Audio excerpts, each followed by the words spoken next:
अस्सलाम वालेकुम एवरीवन। इस वीडियो में हम डिस्कस करेंगे essential newborn care from paediatric nursing and this lecture is taken from book NCLEX R N review.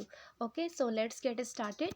So newborn baby care के लिए सबसे पहले आपने ये इंश्योर करना है कि उसकी एयरवे पेटेंट है या नहीं है। So ensure a proper airway by suctioning, suction को यूज़ करके एयरवे को प्रॉपर करना है। उसके अलावा अगर ऑक्सीजन की नीड है तो ऑक्सीजन को भी एडमिनिस्टर करना है। उसके बाद dry the neonate under a warmer while keeping the head lower than the trunk to promote drainage of secretion. उसके बाद आपने नियोनेट को ड्राई करना है अंडर वार्मर। उसके अलावा उसकी जो पोजीशन है, पोजीशन में आपने उस बच्चे का जो हेड है वो लोअर यानी नीचे करना है और उसकी ट्रंक ऊपर करनी है। इससे क्या होगा, उसकी जो ड्रेनेज सीक्रेशन है वो प्रमोट होगी। Then apply a cord clamp and monitor the neonate for abnormal bleeding from the card.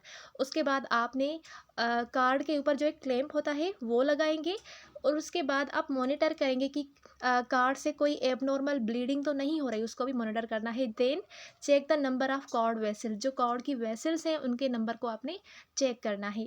Then observe the neonate for voiding and meconium. ठीक है, सबसे पहले तो आपने उसके वाइडिंग को ऑब्जर्व करना है और देन मेकोनियम जिसमें आप डॉक्यूमेंट करेंगे उसके फर्स्ट वाइड एंड स्टूल को। Then check the neonate for gross abnormalities and clinical manifestation of suspected abnormalities। उसमें आप जो नियोनेट है उसकी ग्रास एबनॉर्मलिटीज़ को चेक करेंगे और ऐसी क्लिनिकल मैनिफेस्टेशन जो एक सस्पेक्टेड एबनॉर्मलिटी को इंडिकेट कर रही है उसको आप चेक करेंगे। Then continue to assess the neonate by using the Apgar score criteria even after the 5 minute score is received। अब उसके बाद आपने एबगार स्कोर स्केल को यूज़ करके नियोनेट को चेक करना है। अब देखते हैं कि ये एबगार स्कोरिंग क्या है। बेसिकली एबगारिंग स्कोरिंग एक सिस्टम है जो कि हमें प्रोवाइड करता है a way to evaluate the neonate's cardiopulmonary and neurologic status. Apgar scoring को यूज़ करके हम नियोनेट के कार्डियोपल्मोनरी और न्यूरोलॉजिक स्टेटस को एवेल्युएट करते हैं। So the assessment is performed eight 1 and 5 minutes after birth and repeated every 5 minutes until the infants stabilises. अब ये जो असेसमेंट है ये आप बर्थ के 1 से लेकर 5 मिनट तक परफॉर्म करेंगे और इसको रिपीट करेंगे एवरी 5 मिनट अंटिल जो इन्फेंट है वो स्टेबलाइज हो जाए। अब स्कोर का अगर हम देखें तो score of 8 to 10 indicate the neonate is in no apparent distress. अगर आपको स्कोर 8 या फिर 10 मिल रहा है तो इसका मतलब है जो नियोनेट है उसमें कोई ऐसा एपरेंट जो डिस्ट्रेस है वो नहीं मिलेगा आपको।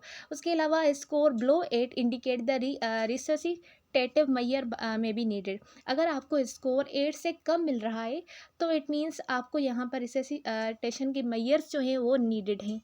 तो इनके 5 कंपोनेंट्स होते हैं जिसमें सबसे पहले heart rate, then respiratory effort, muscle tone, reflex irritability and colour. तो इनके सबके हम नंबर देंगे उनकी कैरेक्टरिस्टिक के हिसाब से।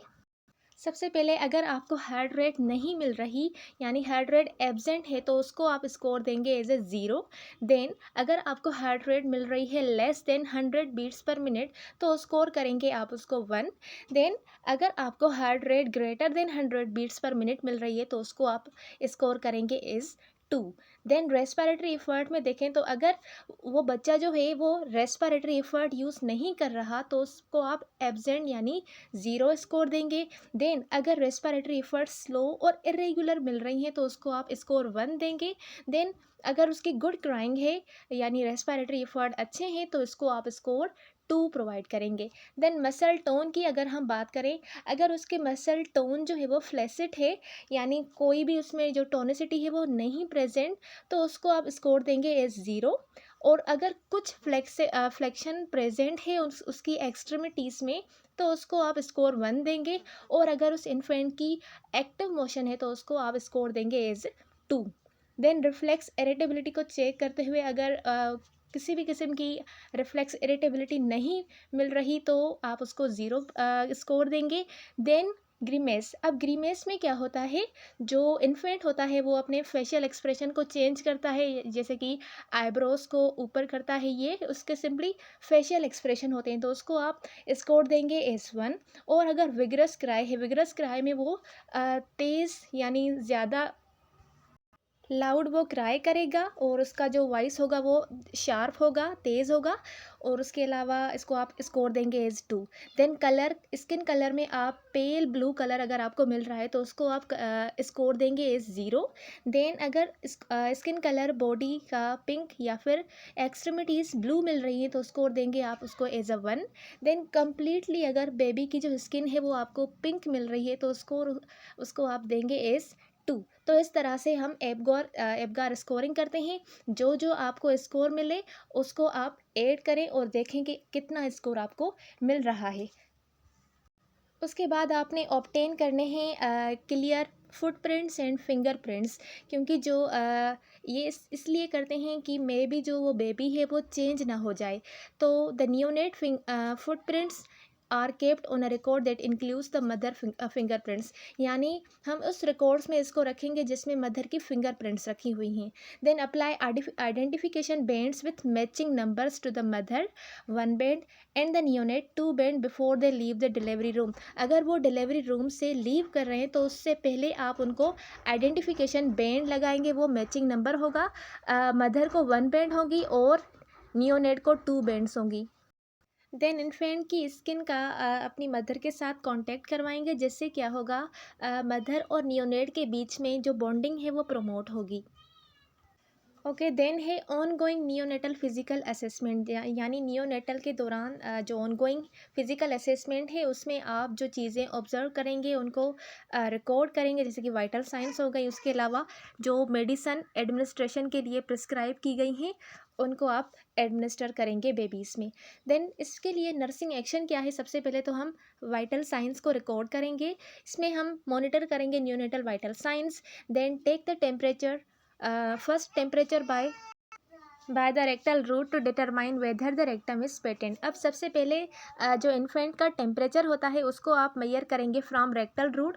रेक्टल रूट से इसीलिए हम मैयर करेंगे क्योंकि जो ये पता लगाने के लिए करेंगे कि आइधर जो रेक्टम है वो पेटेंट है या नहीं है पेटेंट।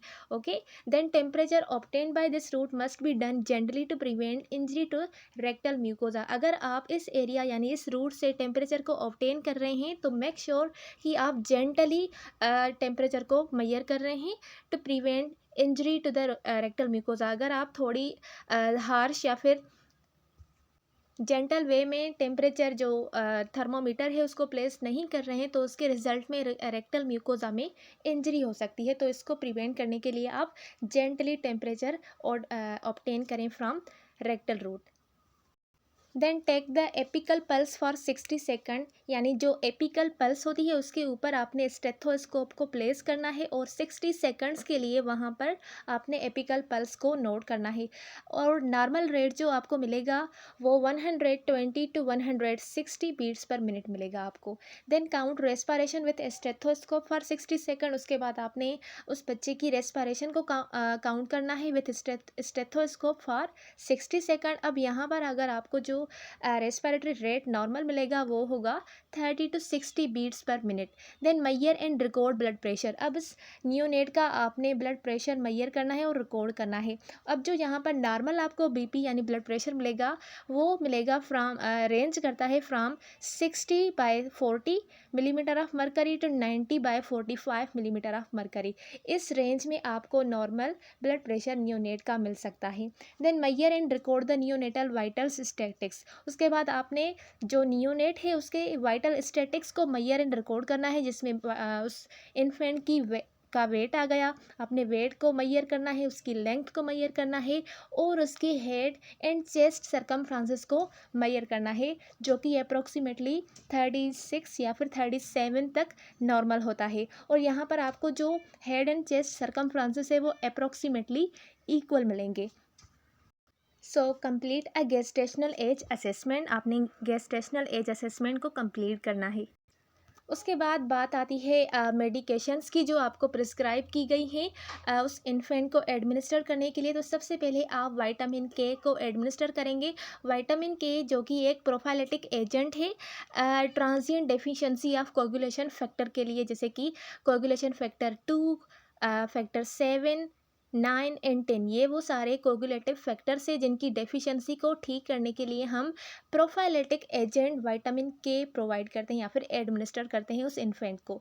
Then administer एराथ्रोमाइसिन ऑइंटिमेंट। एराथ्रोमाइसिन एंटीमोएंट ये ड्रग ऑफ चॉइस है फॉर नियोनेटल आई प्रोफाइलेक्सिस।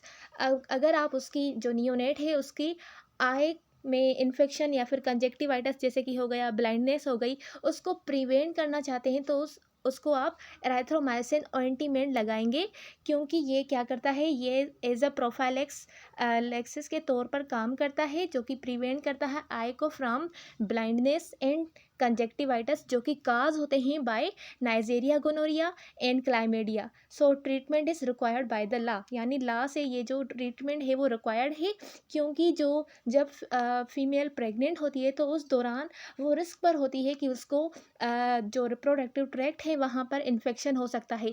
तो इन्फेक्शन कौन से होते हैं? मोस्टली नाइजेरिया गोनोरिया एंड क्लाइमेडिया, ये वो इन्फेक्शन है जो बैक्टीरिया से काज होते हैं उस फीमेल को यानी प्रेग्नेंट वुमेन को, और ये इन्फेक्शन काज कर सकते हैं बेबी के जो आई है उसमें ब्लाइंडनेस काज कर सकते हैं और कंजक्टिवाइटिस काज कर सकते हैं। तो इसको प्रिवेंट करने के लिए आप उसको एराथ्रोमाइसिन ऑइंटिमेंट एडमिनिस्टर करेंगे।